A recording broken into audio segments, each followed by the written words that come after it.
Well, prison reform has been a hot topic in the state. That's right. And tonight, a public discussion was held on what steps need to be taken in the state corrections system.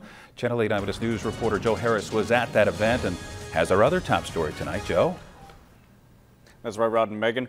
And at the top of the list of issues facing the state corrections are overcrowding and overtime.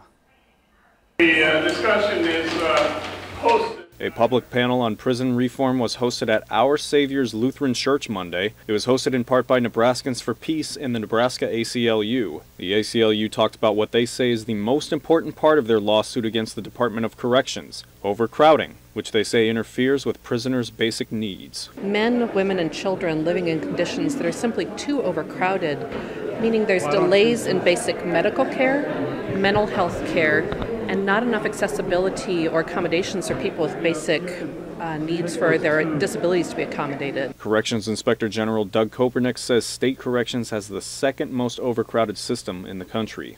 And then you have staffing levels that are really low. That's not a good combination.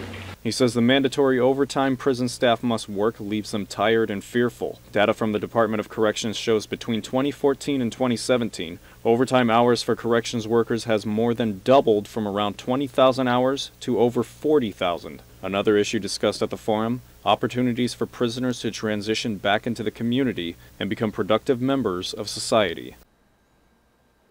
Now, Nebraskans for Peace says they hope attendees became more informed about prison reform and contact state lawmakers to share their thoughts about what needs to be done.